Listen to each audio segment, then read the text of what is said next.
In the early morning hours after Super Bowl XXXIV, which was played in Atlanta, two men were fatally stabbed outside the Cobalt Lounge in Buckhead. Now, Ray Lewis was a member of about a 10-person entourage who was involved in a fight that night with these two men.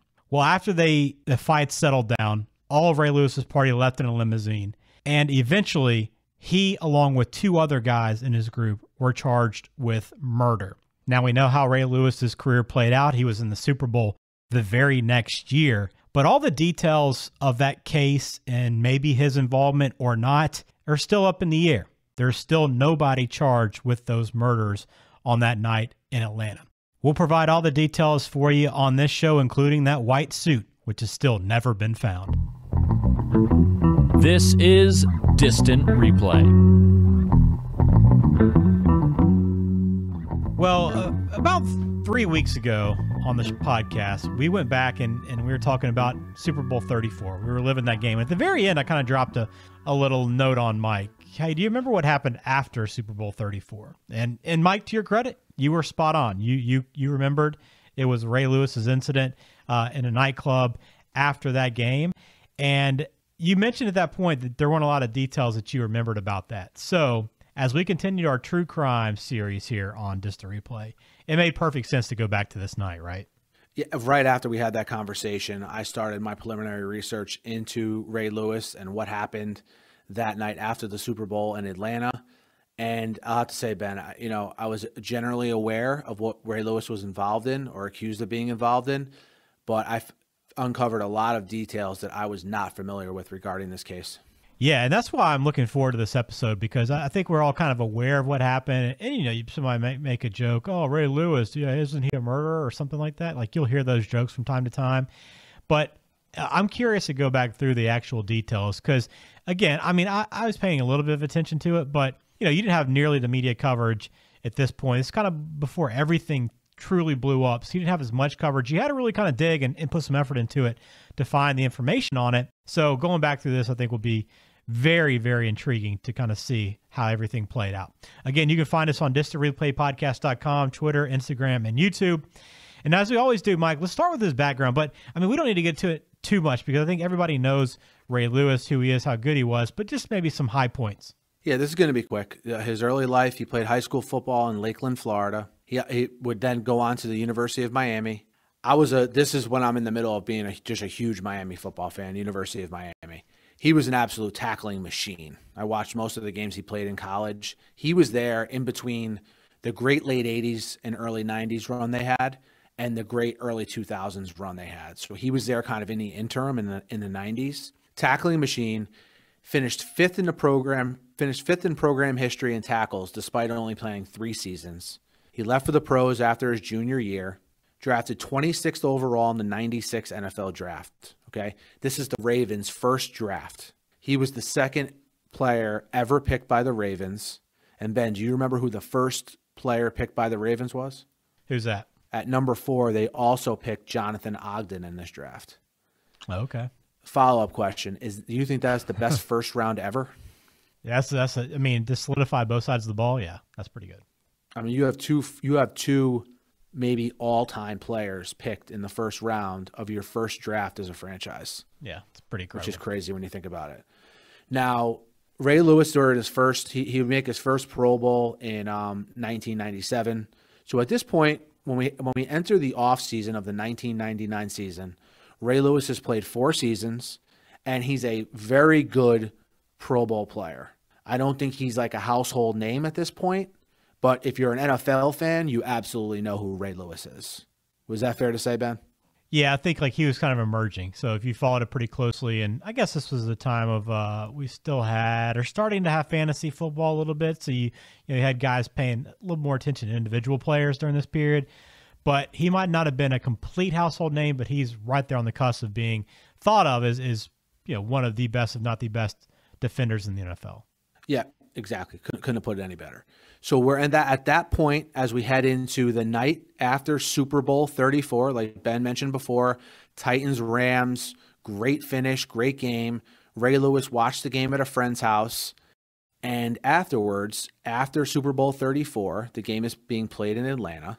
A lot of the post-Super Bowl partying is happening in the Buckhead section of Atlanta. You know, different bars, different clubs, post Super Bowl party, everyone having a good time. Still a very trendy section of Atlanta, still to this day.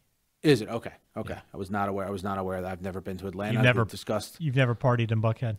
I've never partied in Buckhead, no, or in Atlanta or anywhere in Georgia. So, all right. So the Super Bowl game was on January 30th.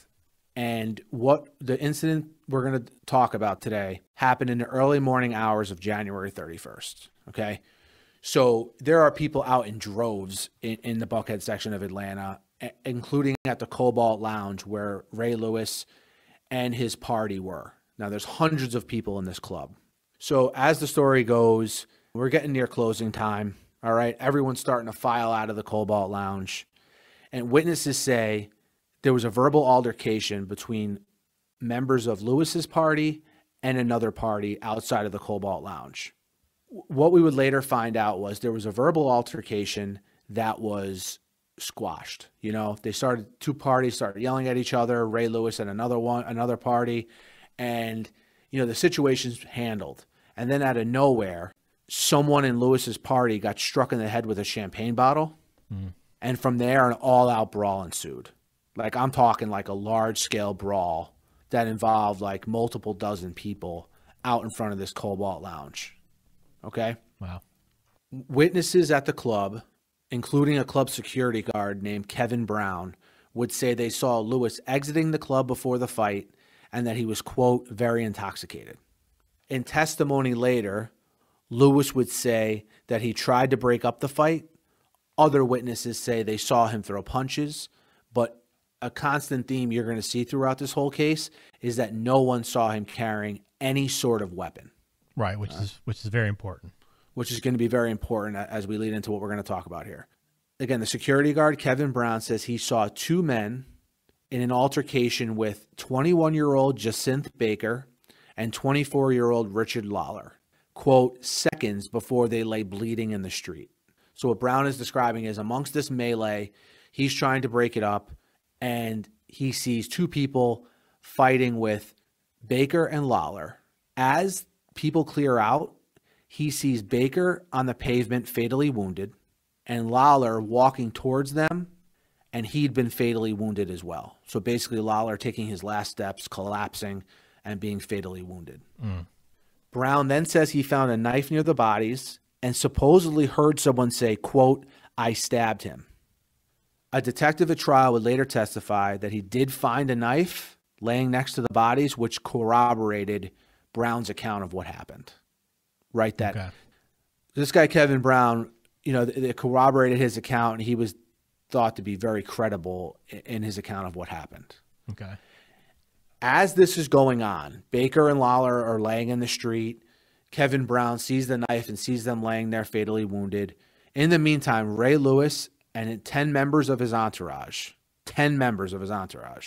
get into a Navigator limo that Lewis rented. Now, this next part is what would follow Lewis, you know, for years to come after this trial. Mm-hmm.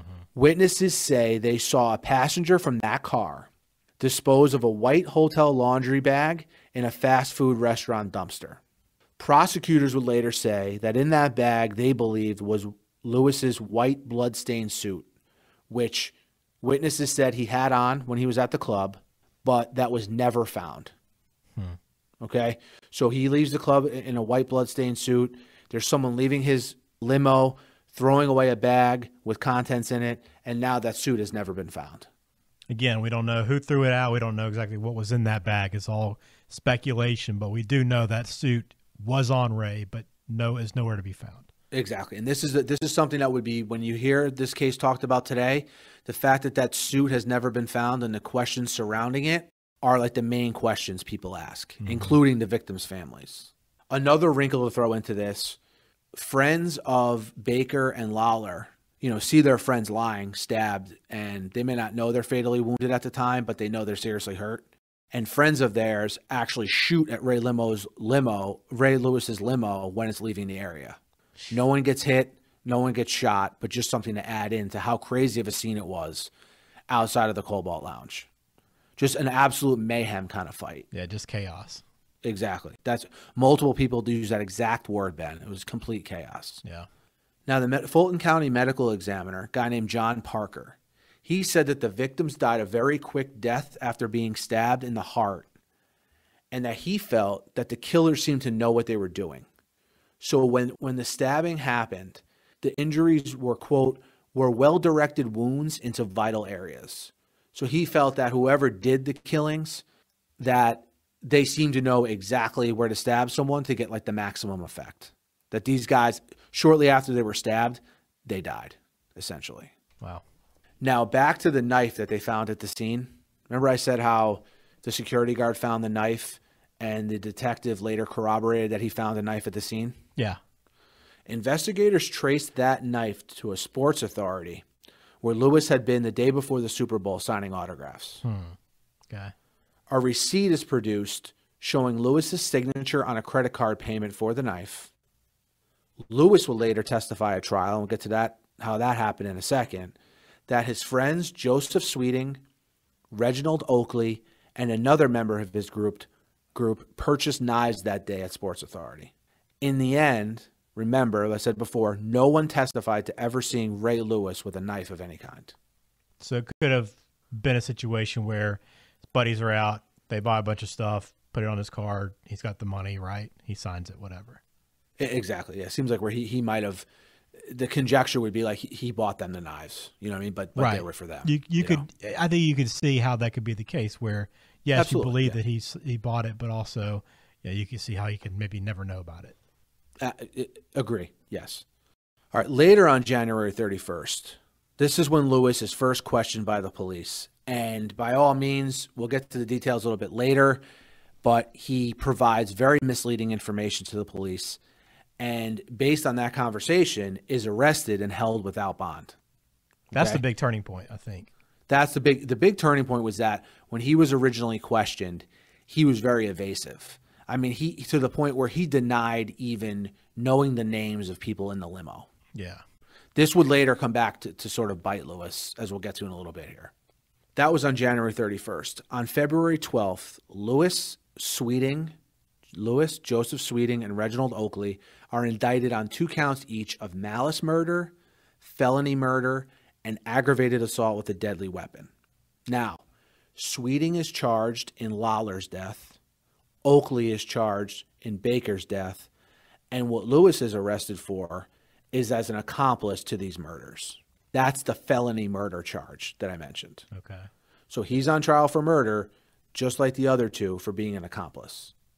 On the 14th and 15th, Sweeting and Oakley turn themselves in. And at that point, Ray Lewis is then given bond and released on $1 million bond. All right? This is on February 14th and 15th. Trial date is set for May 15th. The jury selection starts on that day. And then on May 23rd, the trial starts.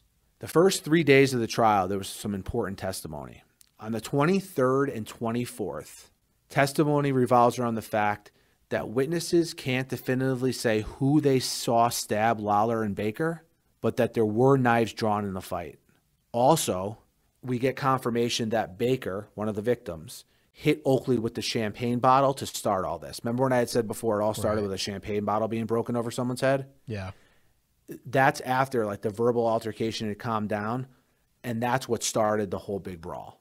All right? Okay. This all leads to May 25th, where the prosecution's star witness was going to take the stand.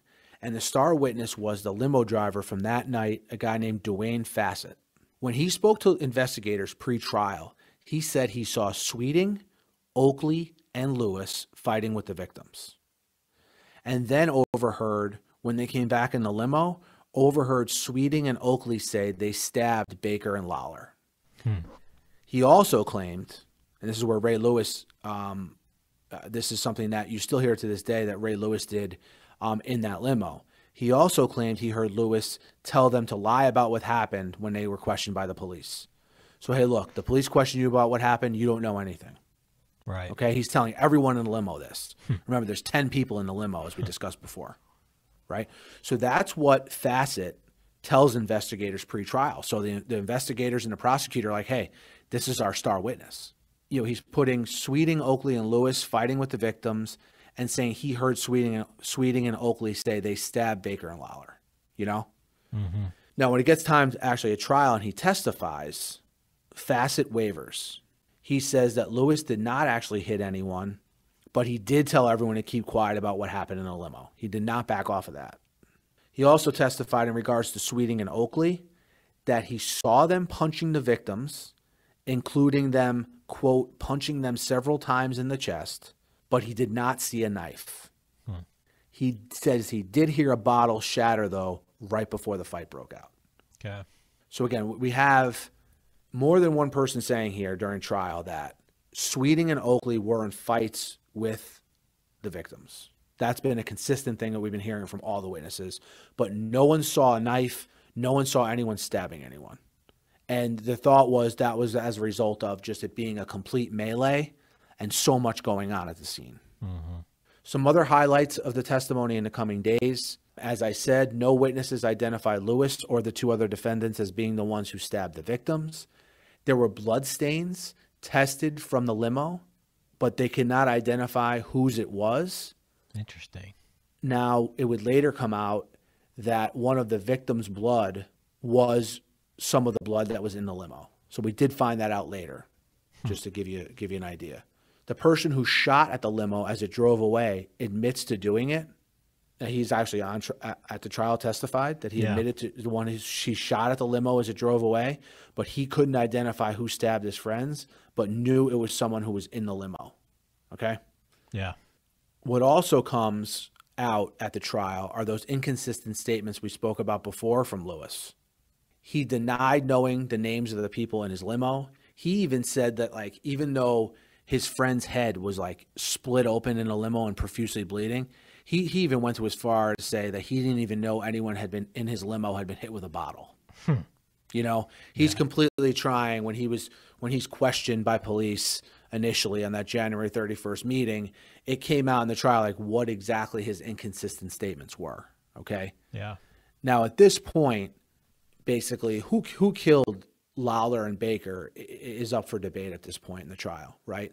But what's not up for debate is multiple people corroborating that Lewis told everyone to be quiet in the car and that Lewis flat out lied to investigators.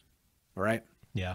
So the thinking is those two things led to, on June 5th, Lewis taking a plea in exchange for testifying against his co-defendants, Sweeting and Oakley. He gets his murder and aggravated assault charges dropped and pleads guilty to obstruction of justice. Basically with that, the obstruction of justice being telling the people in the limo to lie about what happened. Okay. Right? Yeah. For this, he gets 1 year probation, but now he has to testify against Sweeting and Oakley. In what was, obviously a very dramatic moment, he testifies against Sweeting and Oakley. Lewis, in his testimony, corroborates the fact that, they bought the knives with him at the Sports Authority. The closest he came to directly implicating anyone was he testified about a conversation that he had at the hotel with Sweeting afterwards. He asked Sweeting, hey, what happened? And that Lewis did, a motion. Lewis at trial did a motion with his arm that Sweeting said he was doing, sort of like what you could call like a stabbing motion, and saying that every time they hit me, I hit them. That's what Sweeting told Lewis. And that when he did it, he was kind of doing like the simulation of having a knife in his hand. Okay. Lewis also testified that he saw Oakley hitting one of the victims in the chest, quote, 4 or 5 times, and that the victim was not fighting back. So Lewis didn't put a knife in, Sweeting or Oakley's hand doing the stabbing, but he implied it while talking to Sweeting in the hotel, and the fact that Oakley was hitting one of the victims in the chest 4 or 5 times, and that the victim was not fighting back. So in exchange for his plea deal, this was the primary benefit that the prosecutors thought Lewis was giving them in the form of testifying. So again, he doesn't really help the defense's case. He doesn't really help the prosecution's case that much. But he does provide them with information that they did indeed, the knives were theirs. Okay? It just seems like that's not a ton of information to get for that out of that plea deal. I mean, I don't know what else he could provide him, but it seems like I just don't feel like that's a whole lot to get out of Ray Lewis there. I think at this point, I think the prosecution was scrambling a little bit. This is my opinion, because that star witness they had, the limo driver, like completely backtracked on what he said. Yeah, probably. I mean, you got to remember that limo driver said he heard Sweeting and Oakley. Initially said he heard Sweeting and Oakley say that they stabbed the victims. Yeah. And then completely went back on what he said.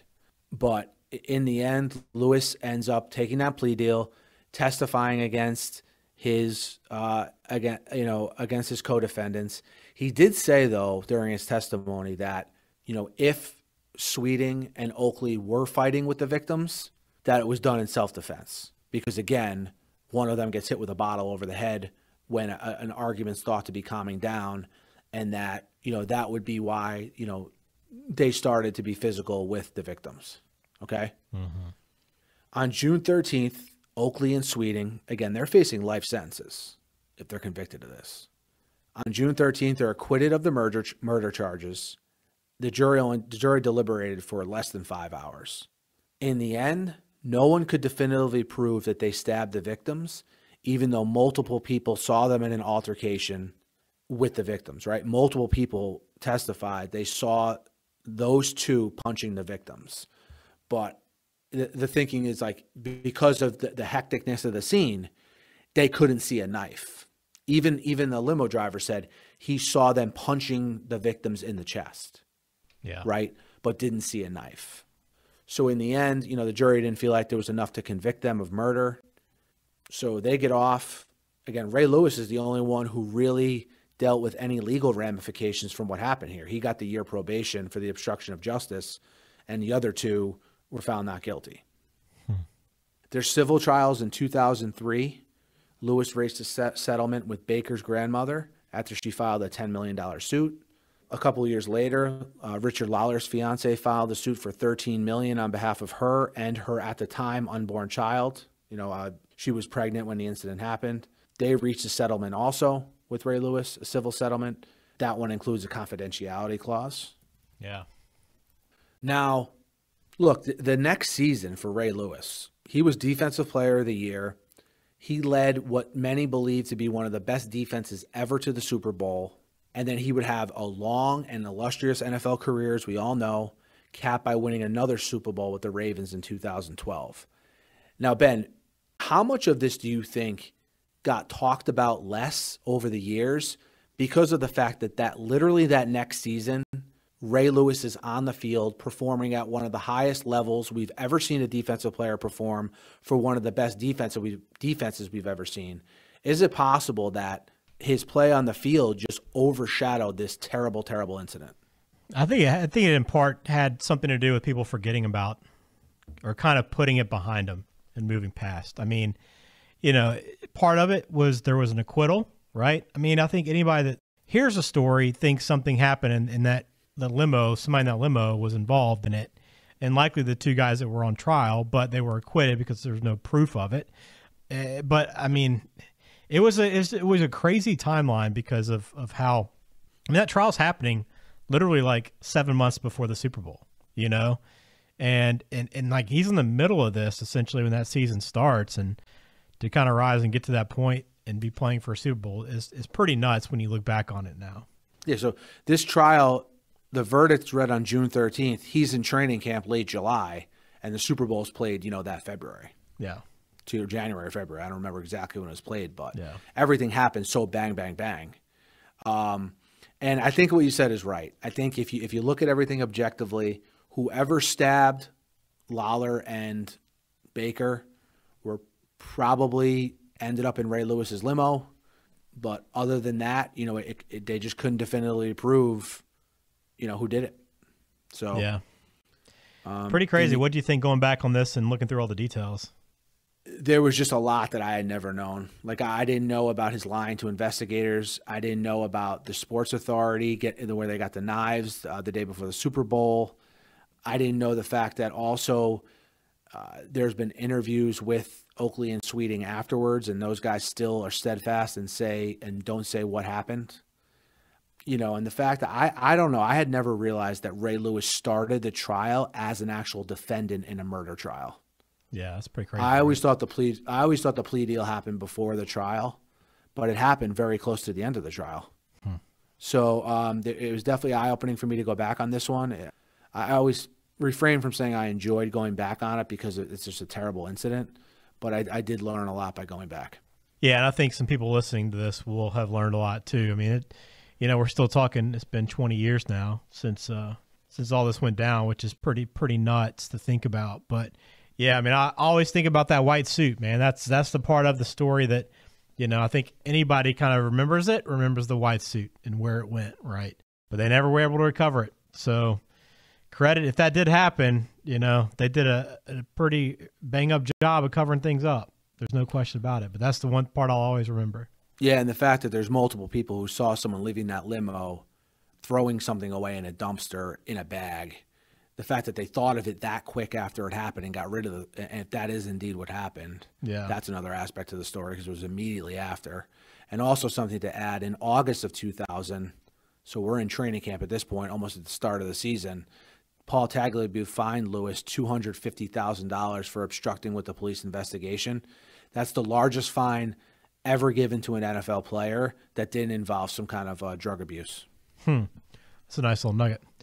Well, if you have some thoughts on this, please leave us a comment, connect with us on Twitter, Instagram, or leave a comment under the video on YouTube if you're listening there. And if you want to hear us go back through somebody else's case, somebody you want to hear about, drop us a line as well on that, and we'll be happy to go back and do some research and go down that rabbit hole once again. But pretty interesting to go back through Ray Lewis's case and actually what happened that night after Super Bowl 34 in Buckhead.